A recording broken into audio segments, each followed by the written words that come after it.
इतिहास की जानकारी के स्रोतों को मुख्य रूप से दो भागों में विभाजित किया जा सकता है। सबसे पहले साहित्यिक स्रोत, पुरातात्विक स्रोत व पुरालेखीय स्रोत। बच्चों, हमने साहित्यिक स्रोत के बारे में पढ़ा है। प्राचीन भारतीय इतिहास की जानकारी को हमने 3 भागों में बांटा। सबसे पहले धार्मिक स्रोत, ठीक है। धार्मिक स्रोत, धर्मेत्तर साहित्य और वंशावलियाँ। सबसे पहले हम पढ़ेंगे धार्मिक साहित्य के बारे में कि क्या होते हैं। धार्मिक साहित्य में भी हम सबसे पहले पढ़ेंगे ब्राह्मण साहित्य। ब्राह्मण साहित्य में सबसे प्राचीन ग्रंथ आपका है ब्राह्मण साहित्य में सबसे प्राचीन ग्रंथ क्या है आपका? वेद। क्या है? वेद, ठीक है। वेदों के द्वारा हमें संपूर्ण आर्य सभ्यता व संस्कृति की जानकारी मिलती है। वेद ज्ञान के समृद्ध भंडार है। और वेदों की संख्या कितनी है आप जानते होंगे। वेदों की संख्या 4 है और उनके नाम है ऋग्वेद, यजुर्वेद, सामवेद और अथर्ववेद, ठीक है। इसके आगे देखिए, सर्वाधिक प्राचीन वेद कौन सा है? तो सर्वाधिक प्राचीन वेद आपका है ऋग्वेद, जिसमें 10 मंडल 1028 सूक्त हैं। उसके अलावा आप धीरे धीरे सभी बातें ध्यान से सुनते रहें, क्योंकि इसमें एक एक लाइन में एक एक नंबर का क्वेश्चन है बच्चों, तो ध्यान रखना और अच्छे से सुनना। प्रत्येक वेद के 4 भाग है। प्रत्येक वेद के कितने भाग बताए हैं? 4 भाग। तो नाम बोलो, आप मेरे साथ ही बोलो। सबसे पहला है 4 वेद के 4 भाग। वेद भी 4 है और वेद के भाग भी 4 है। संहिता, ब्राह्मण, आरण्यक और उपनिषद। संहिता, ब्राह्मण, आरण्यक एवं उपनिषद।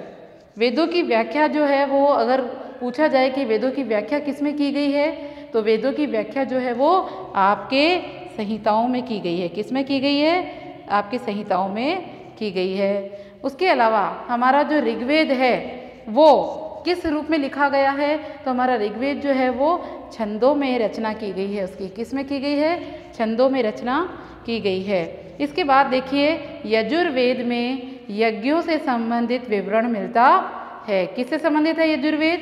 यज्ञों से संबंधित। वहीं सामवेद में आर्यों द्वारा गाई जाने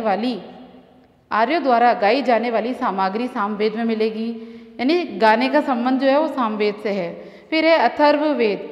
अथर्ववेद जो है उसकी रचना, अथर्ववेद की रचना अथर्वा ऋषि ने की थी। किसने की थी? अथर्वा ऋषि।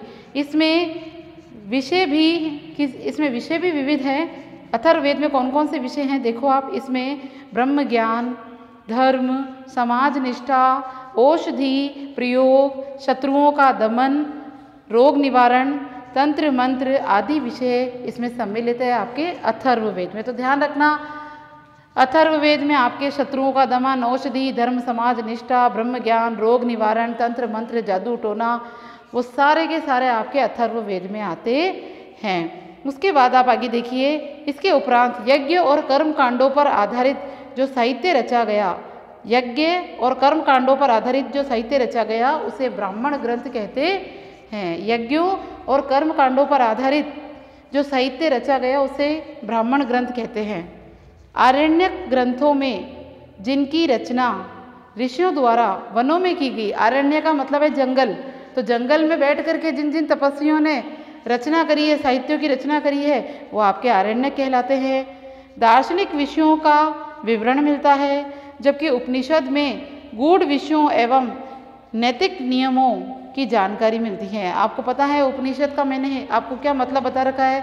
उपनिषद का मतलब है गुरु के समीप बैठकर ज्ञान प्राप्त करना। तो उपनिषद जो है उसमें आपको क्या सुनने को मिलेगा? उपनिषद में आपको गूढ़ विषयों एवं आचरण के नियमों की जानकारी आपको उपनिषदों में मिलती है। फिर है आप आगे देखिए, वैदिक साहित्य को ठीक तरह से समझने के लिए, वैदिक साहित्य को अगर हमें और समझना है, वैदिक साहित्य को, क्योंकि वेदों की व्याख्या संहिता में की गई है, और वैदिक साहित्य को अगर हमें और अच्छे से समझना है तो इसके लिए वेदांग की स्थापना की गई, वेदांग बनाए गए, वेदांग साहित्य की रचना की गई। और आपका एग्जाम में 1 नंबर का क्वेश्चन है, वेदांग जो है वो कुल कितने हैं? उसके 6 भाग है। कितने भाग है?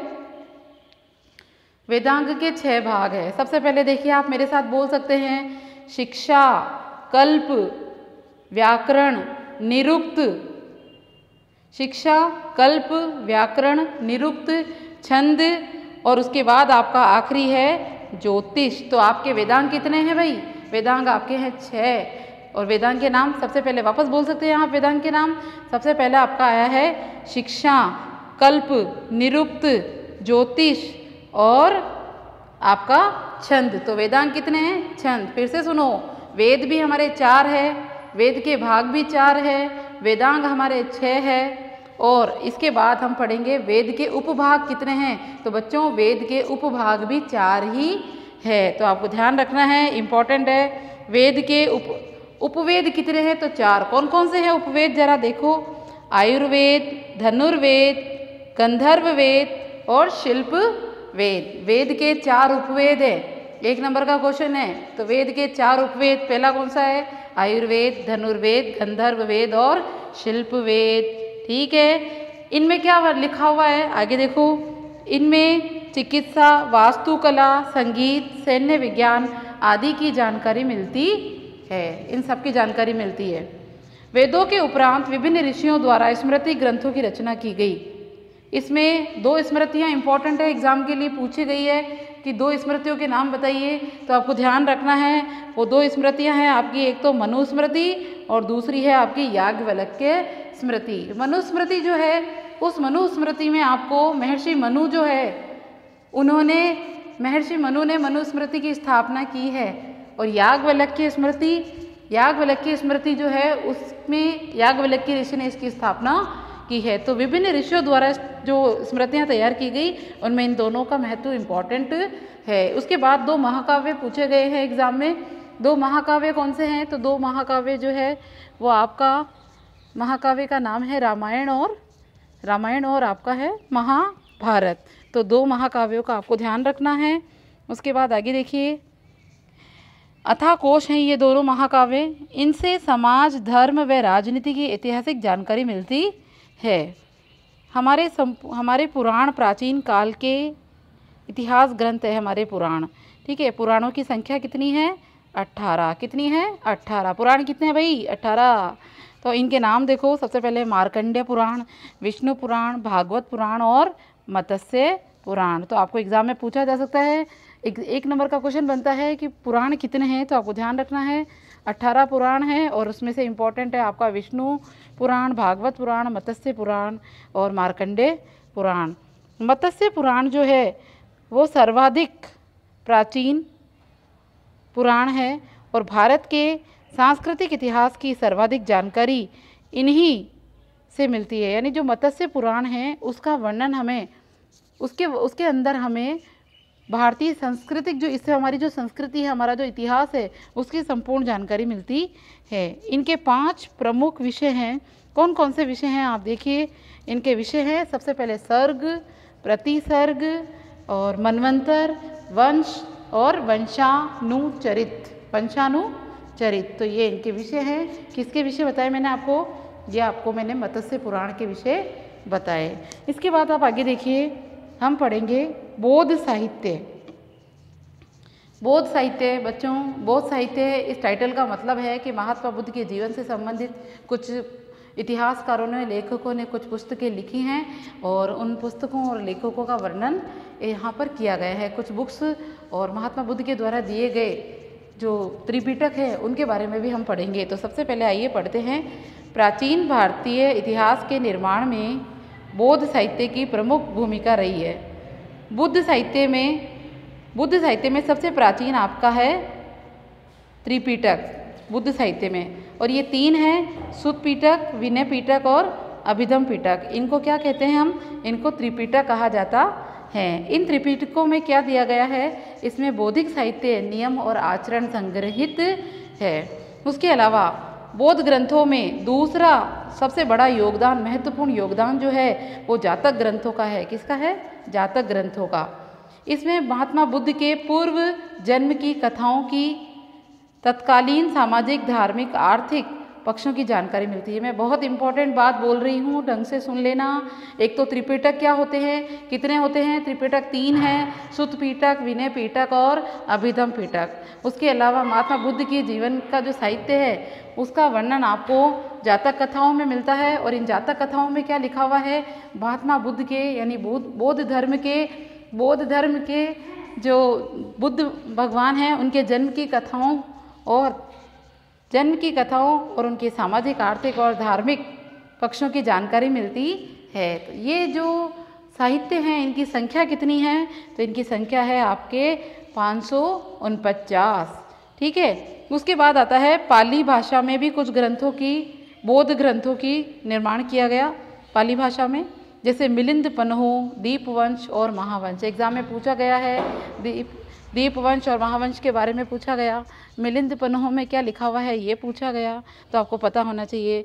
आगे देखो आप, बौद्ध साहित्य मिलिंद पन्हो जो है उसमें एक यूनानी आक्रमणकारी था, यूनान का रहने वाला था, उसका नाम था मेनेंडर और एक बौद्ध भिक्षु है जिसका नाम है नागसेन। ठीक है। कौन कौन है? यूनानी आक्रमणकारी मेनेंडर और बौद्ध भिक्षु नागसेन के बीच की बातों का वर्णन आपको मिलिंद पन्हो में मिलेगा। ठीक है। उसके बाद दीपवंश और महावंश जो बौद्ध साहित्य है उसमें वर्णन है सिंहल द्वीप का। किसका? सिंहल द्वीप का नाम है श्रीलंका, तो उसमें आपको श्रीलंका का वर्णन मिलेगा। तो एग्जाम के लिए इम्पोर्टेंट है कौन से 2 बौद्ध साहित्य है जिसमें आपको सिंहल द्वीप का वर्णन मिलता है, तो वो आपके दीपवंश और महावंश है। आगे देखिए, पाली भाषा के अलावा संस्कृत भाषा में भी बौद्ध ग्रंथ लिखे गए हैं। पाली भाषा के अलावा संस्कृत भाषा में भी है। महावस्तु ग्रंथ गौतम बुद्ध के जीवन चरित्र पर आधारित ग्रंथ है। महावस्तु ग्रंथ गौतम बुद्ध के जीवन पर जो आधारित है वो है आपका महावस्तु ग्रंथ। ध्यान रखना, अब इम्पोर्टेंट चीज़ें चालू हो रही है, आपको इनके अंदर क्या लिखा हुआ है ये पता होना चाहिए। बहुत सारे छोटे छोटे क्वेश्चन इस चैप्टर में से बनेंगे और आप सबको उन पॉइंटों को मुख्य बिंदु के रूप में याद करना है और अपनी कॉपी में भी लिखना है, तभी आपका चैप्टर अच्छे से क्लियर होगा। अब आप देखिए आगे, महावस्तु ग्रंथ में गौतम बुद्ध के जीवन चरित्र का अध्ययन है। वहीं ललित विस्तार में आपके लेखक ने महात्मा बुद्ध को देवीय शक्ति के रूप में बताया कि महात्मा बुद्ध कोई सामान्य इंसान नहीं है, वो एक देवीय शक्ति है। और उसके अलावा उनके अद्भुत कार्यों से संबंधित जीवन व्रत अंकित किया है।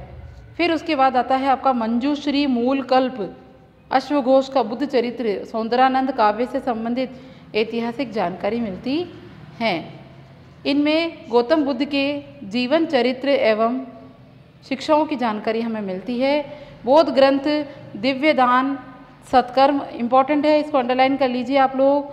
बौद्ध ग्रंथ दिव्य दान, बौद्ध ग्रंथ एक तो अश्वघोष का बुद्ध चरित्र इम्पोर्टेंट है, एक सौंदरानंद इम्पोर्टेंट है और उसके बाद आपका इम्पोर्टेंट है दिव्य दान। तो दिव्य दान में महात्मा बुद्ध के सत्कर्म और विरोचित कार्यों का वर्णन मिलता है। सत्कर्म, दिव्य दान में किसके बारे में लिखा हुआ है? सत्कर्म और विरोचित कार्यों का वर्णन इसमें मिलता है। उसके बाद मध्य एवं पश्चिमी एशिया, तिब्बत, चीन, जापान, बर्मा, श्रीलंका आदि देशों में इन भारतीय बौद्ध ग्रंथों का अनुवाद किया गया, जिसमें प्रचुर ऐतिहासिक सामग्री मिलती है। तो ये आपके बौद्ध साहित्य कंप्लीट हुए। इनमें छोटे छोटे प्रश्नों को आपको मुख्य बिंदु के रूप में लिखना है कॉपी के अंदर, ठीक है, और याद भी करना है। इसके बाद आता है हमारा जैन साहित्य। जैन साहित्य को देख लीजिए आप। जैन साहित्य क्या कहता है? आपको पता है जैन शब्द बना है जिन से। जिन का मतलब है जितेंद्र, यानी कि अपनी इंद्रियों को जीतने वाला जैन कहलाता है, ठीक है। और इस धर्म से संबंधित आपको पता है हमारे 24वें तीर्थंकर महावीर स्वामी है, जबकि पहले तीर्थंकर हमारे ऋषभदेव को माना गया। आपने नारेली वगैरह आप गए हो, वहाँ पर भी आपने देखा होगा, तो आपको याद आ जाना चाहिए। आज हम जैन धर्म के बारे में, उनके साहित्य के बारे में पढ़ते हैं। आ जाइए। सबसे पहले बौद्ध साहित्य की तरह ही जैन साहित्य में भी पर्याप्त ऐतिहासिक सामग्री प्राप्त होती है, ठीक है। जैन साहित्य में आगम जो है वो सबसे इम्पोर्टेंट है। जैन साहित्य में आगम सबसे प्रमुख है, आगम। अब आपको पूछा जाएगा एग्ज़ाम में कि जो आगम है उसके अंतर्गत और क्या क्या आता है, तो देखिए आगम जो है वो सबसे इम्पोर्टेंट है। इसके अंतर्गत आपको क्या क्या मिलेगा, 12 अंग, 12 अंग, 12 उपांग, 12 अंग, 12 उपांग, 10 प्रकीर्ण, 6 छेद सूत्र, 1 नंदी सूत्र, 1 अनुयोग द्वार और 4 मूल सूत्र शामिल है। तो ध्यान रहे, फिर से सुन लो, जैन साहित्य में आगम सबसे प्रमुख है। इसके अंतर्गत 12 अंग, 12 उपांग और 10 प्रकीर्ण, 6 छेद सूत्र, 1 नंदी सूत्र, 1 अनुयोग द्वार व 4 मूल सूत्र शामिल है। इसकी रचना 4वीं शताब्दी ईसा पूर्व से 6वीं शताब्दी के लंबे समय में विभिन्न धार्मिक संगतियों और व्यक्तियों के माध्यम से हुई थी। जैन साहित्य जो है आपका पूछा जा सकता है, जैन साहित्य किस भाषा में लिखा गया, तो आपको ध्यान होना चाहिए जैन साहित्य जो है वो आपको प्राकृत भाषा में लिखा गया। ठीक है, प्राकृत भाषा में लिखा गया। उसके बाद देखिए अन्य जैन ग्रंथों में कथा कोश, परिशिष्ट पर्वन, भद्रबाहु चरित्र, कल्पसूत्र, भगवती सूत्र, ये अन्य ग्रंथ है जिसमें आपका कल्पसूत्र, भगवती सूत्र और भद्रबाहु चरित्र ये बहुत इंपॉर्टेंट है भाई। इसमें आपको ऐतिहासिक विवरण प्राप्त होता है। इसके बाद आचरांग सूत्र में जैन साधु, एक और है जैन धर्म में एक सूत्र है जिसका नाम है, इंपॉर्टेंट है, आचरांग सूत्र। अभी आचरांग सूत्र में क्या है, तो आचरांग सूत्र में जो जैन साधु लोग होते हैं ना, उन जैन साधुओं के आचार व्यवहार से संबंधित नियम कि उनको क्या करना चाहिए, उनको जैसे आप समझ सकते हो कि 6 बजे से पहले पहले जैनी लोग जो है वो जैन धर्म के लोग जो जैन धर्म को मानते हैं वो 6 बजे से पहले पहले खाना खा लेते हैं। ठीक है, उसके अलावा वो कभी किसी की बुराई नहीं करते, झूठ नहीं बोलते। अगर कोई झूठ बोलता है साल में तो एक दिन ऐसा आता है, इनका त्यौहार आता है क्षमा पाणी पर्व। तो क्षमा पाणी पर्व के दिन ये लोग आपस में एक दूसरे से सॉरी बोलकर एक दूसरे से माफ़ी मांग लेते हैं और फिर से वापस सामान्य हो जाते हैं। जैन धर्म में एक बहुत अच्छा नियम है, ये कभी खाना झूठा नहीं छोड़ते और कभी हद से ज़्यादा खाना लेकर नहीं बैठते। जितनी ज़रूरत है उतना खाना खाते हैं और अगर बचा हुआ है तो उसे, इनका नियम है इकट्ठा मत करो, बांट दो, बांटने से किसी और का पेट भरेगा। तो ये इकट्ठा करने पर ध्यान नहीं देते बल्कि बांटने पर इनका ध्यान जाता है। तो साधुओं के आचार नियमों का वर्णन जो है वो आचरांग सूत्र में मिलेगा। आगे देखिए परिशिष्ट पर्वन में राजाओं और जैन मुनियों के संबंध में भी जानकारी मिलती है। फिर आपका आता है भद्रबाहु चरित्र, मैंने आपको इंपॉर्टेंट बताया ना भद्रबाहु चरित्र। तो भद्रबाहु चरित्र में एक जैन मुनि है जिसका नाम है, जैन मुनि का नाम क्या बताया यहाँ पे, भद्रबाहु। तो भद्रबाहु जैन मुनि है, उसी के नाम पे भद्रबाहु रचना जो है साहित्य का निर्माण किया गया। इसके अंदर आपको मिलेगा चंद्रगुप्त मौर्य जो है, मौर्य वंश का राजा चंद्रगुप्त मौर्य, उसके बारे में, उसके जीवन के अंतिम समय की घटनाओं का वर्णन मिलता है। जीवन के अंतिम समय की घटना क्या है वो भी आप सुन लीजिए। चंद्रगुप्त मौर्य जो है चंद्रगुप्त मौर्य जो है वो इस समय एक्चुअली वो हिंदू धर्म अपनाया हुआ होता है। ठीक है, लेकिन उसके जीवन में ऐसी कई घटनाएं होती है जिसके बाद वो इस बौद्ध भिक्षु भद्रबाहु से मिलता है और इससे इतना प्रभावित होता है, इसकी अच्छाइयाँ, इसके धर्म की अच्छाइयाँ, नैतिकता, आचरण, व्यवहार उसे इतना पसंद आता है कि वो अपने जीवन के अंतिम समय में जैन धर्म अपना लेता है। और कर्नाटक के पास एक जगह है श्रवणबेलगोला, उस श्रवणबेलगोला नाम की जगह पर वो अपने जीवन के अंतिम समय में वहाँ पहुँच जाता है और वहाँ उपवास व्रत अपनाकर अपने जीवन की अंतिम स्थिति, अपनी जीवन को अंतिम मोक्ष प्रदान हो जाती है उसके। ठीक है, तो ये उसके जीवन की अंतिम स्थिति है। आगे देखिए धर्मेतर साहित्य।